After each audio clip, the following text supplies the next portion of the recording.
మన పెట్టుబడి మన పిల్లల భవిష్యత్తు కోసమే కదా. మీ పెట్టుబడికి నమ్మకమైన వేదిక శ్రీ వాసవి ప్రాజెక్ట్స్.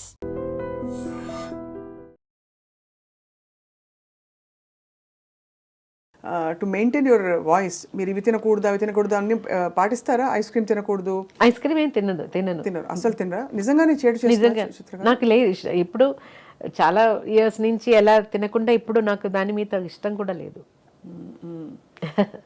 ఆశ కూడా రాదు. ఇంకా వేరే పట్టింపులు, ఆవకాయలు, కారాలు, ఆయిల్ తినకూడదు. ఎస్పెషలీ కాన్సర్ట్ ఉన్న రోజు నేను అన్ని చాలా బ్లాంక్ ఫుడ్, ఏం స్పైస్ ఆయిల్ లేకుండా ఏదైనా తినేస్తాను. కాన్సర్ట్ ఉన్న రోజు అంటే దాదాపు చాలా నెలలో బోల్డ్ రోజులు పోతాయి కదా. అలా కాదు. చిత్ర గారు వంట చేస్తారా? ఇంత పాట పెట్టుకుని మీరు చక్కగా ఇంట్లో. వంట మాత్రం నాకు రాదు,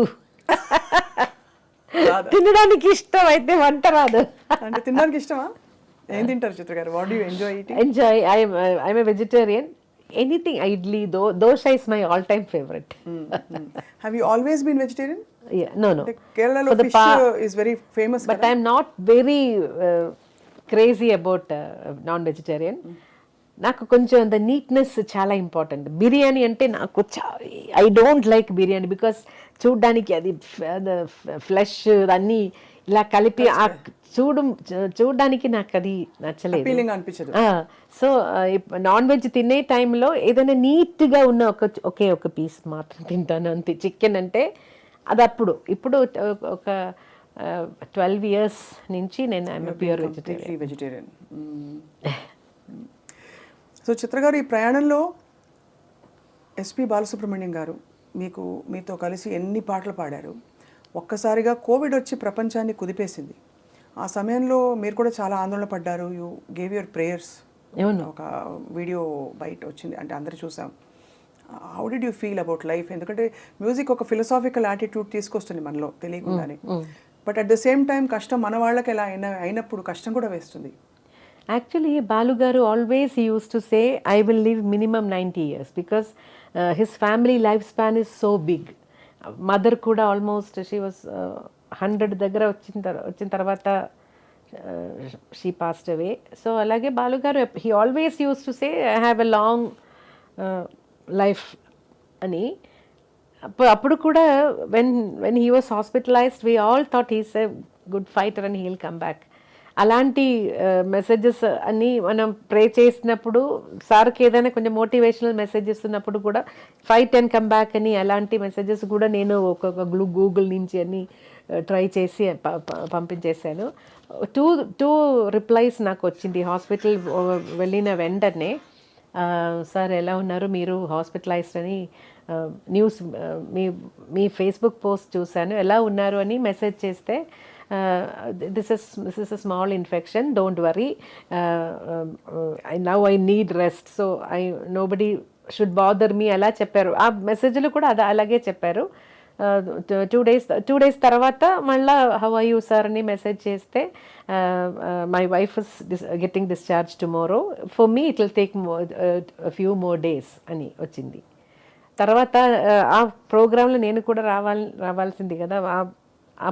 నేను ప్రోగ్రామ్ నేమ్ ఇప్పుడు చెప్పలేను. అప్పుడు నన్ను కూడా పిలిచారు. అయితే my husband was insisting not to travel at this time, so I didn't come. Then sir replied he took the right decision అని రిప్లై చేశారు. అదే last. He took the right అంటే విజయశంకర్ గారు టుక్ ద రైట్ డిసిషన్ అని చెప్పి. He didn't want me because I'm little allergic. నాకు dust, smoke అన్నీ కొంచెం నాకు అలర్జీ వస్తుంది. అందులో అప్పుడు అసలు ఎలా ఉంది ఆ టైంలో he said no, they insisted actually you can also come, no don't fly, you can come by car and dress తీసుకొని అన్నీ సేఫ్గా షూట్ చేద్దామని. But my husband said no, you are not travelling at this time అని he took the decision. So I didn't go. Almost మీకు protector లాగా విజయశంకర్ గారు. So because he is the person who said no, we are not going. తర్వాత ఈ డెవాస్టేటింగ్ వార్త విన్నప్పుడు ప్రపంచం అంతా ఇలా కుదేలైపోయింది. అప్పుడు కూడా హీల్ కమ్ బ్యాక్ అది కమ్ బ్యాక్ అనేదే నాకు మైండ్లో ఇలా ఉండిపోయింది. He's a good fighter, he'll come back, అదే నేను నమ్మాను. ఇప్పుడు కూడా బాలగారు లేరు అనేది స్టిల్ వీ కాంట్ బిలీవ్. ఎప్పుడు కలవడం లేదు కదా, ఏదైనా ఒక స్వరాభిషేకం అలాంటి ఏదైనా ఒక షోలో కలుస్తాను, లేదంటే సార్తో ఉన్న కాన్సర్ట్స్లో. సో హీ సమ్వేర్ ప్రోగ్రామ్ అన్నీ చేసి ఇలా బిజీగా ఉన్నారనుకుంటాను అంతే. Still we can't believe because that energy, the energy and the personalities, he was a pillar in the industry, strong pillar. Corona time అందరికీ బోల్డ్ని నేర్పించింది. ఆ టైంలో ఎలా మేనేజ్ చేస్తారు చిత్ర గారు మీరు పాట అది రికార్డింగ్స్? యాక్చువల్లీ కోవిడ్ టైంలో ఫస్ట్ 2 weeks అన్నీ చాలా రిలాక్స్ అయిపోయి ఫిలిమ్స్ అన్నీ చూసేసి చాలా రిలాక్స్డ్గా ఉన్నాను. తర్వాత 2 weeks అని తర్వాత అయ్యో ఏం చేద్దాం ఇప్పుడు, ఏం చేయడానికి ఏం లేదని ఒక చిన్న టెన్షన్ వచ్చింది. లైఫ్ ఎలా పోతుంది ఇలా వెళ్తే, ఇంట్లోనే కూర్చొని ఏం చేయాలని ఒక టెన్షన్ వచ్చింది. నాకు చాలా క్లోజ్ అయిన ఒక లేడీ ఉన్నారు, కౌన్సిలింగ్ అని నాకు నా బ్యాడ్ టైంలో అన్నీ నన్ను కౌన్సిలింగ్ చేసి, ఆ టైంలో బాలుగారు మెసేజ్ పెట్టారు, ఇలాగే నేను ఒక సాంగ్ చేస్తున్నాను, అది మలయాళంలో కూడా అన్ని భాషలో ఆ పాట రావాలి, నాకు మలయాళం ఒక లిరిసిస్ట్ దగ్గర అది పంపేయాలి, అయితే ఐ నీడ్ యువర్ హెల్ప్, ఆ స్క్రిప్ట్ అని మలయాళంలో మీనింగ్ చెప్పేసి ఒక వాయిస్ మెసేజ్ ఇవ్వని.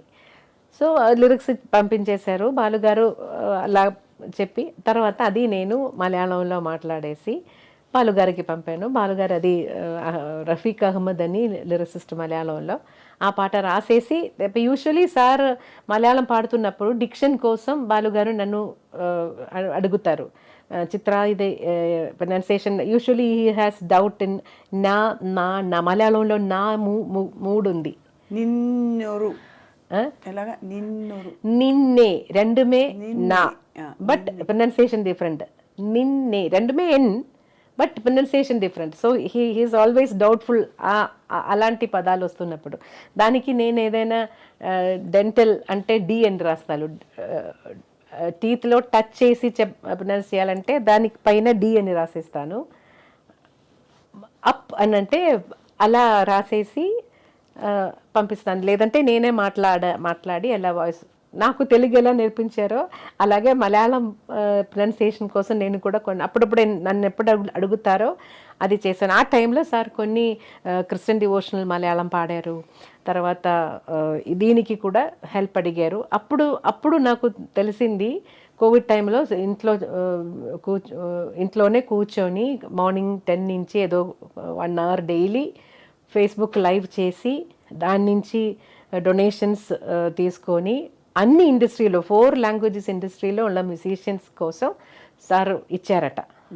అప్పుడే నేను కూడా అనుకున్నాను, అయ్యో నేను ఇంత టైం వేస్ట్ చేశానే తెలియకుండా, మనం కూడా ఇలా చేయవచ్చు కదా అని. తర్వాత కొన్ని హెల్త్ ఆర్గనైజేషన్స్ అలా గర్ల్ చిల్డ్రన్ని స్టడీస్కి పెళ్ళికి హెల్ప్ చేస్తున్న ఆర్గనైజేషన్ ఉంది, వాళ్ళకి అని చారిటీ షోస్ నేను చేశాను. తర్వాత నేను మ్యాక్సిమం అవాయిడ్ చేయడానికి ట్రై చేస్తాను. అలా కోల్డ్ ఉన్న టైంలో కరెక్ట్గా నాకు ఎప్పుడు కోల్డ్ వస్తుందో అప్పుడు ఏఆర్ రెహమాన్ గారు పిలుస్తారు. అప్పుడు నేను అయ్యో సార్ నాకు గొంతు సరిగా లేదు, కోల్డ్ ఉంది, రండి మీ కోల్డే నాకు కావాలి, ఇప్పుడు వాయిస్ డిఫరెంట్ టోన్ వస్తుంది నాకు, డిఫరెంట్గా మీరు మీ వాయిస్ డిఫరెంట్గా రికార్డ్ చేద్దాం, వచ్చేయండి అంటారు. అలా చాలా సాంగ్స్ కోల్డ్, మోస్ట్లీ 80% సాంగ్స్ కోల్డ్తోనే పాడాను. ఎంత ఆశ్చర్యం అంటే. And for more videos, please subscribe to iDream. Please subscribe to iDream. Please subscribe iDream. And please subscribe to iDream. For more videos, subscribe to iDream. please like, share and subscribe to the channel. Congratulations, iDream. Subscribe to iDream. Subscribe to iDream. So subscribe to iDream Media. iDream ki iDream team andarki huge congratulations. Please subscribe iDream Media. Please subscribe to iDream. Subscribe iDream. Please subscribe to iDream. iDream అంటే నా కళల channel subscribe చేసుకున్న నోరు తిరుగుతలేదు, మీరైతే గంట గుర్తు కొట్టండి. For more such videos, please subscribe to iDream. Subscribe to iDream. Please subscribe to iDream. Please subscribe iDream Media. Please do subscribe to iDream. Please subscribe to iDream Media. For best entertainment and information, please subscribe iDream. And don't forget to subscribe to iDream.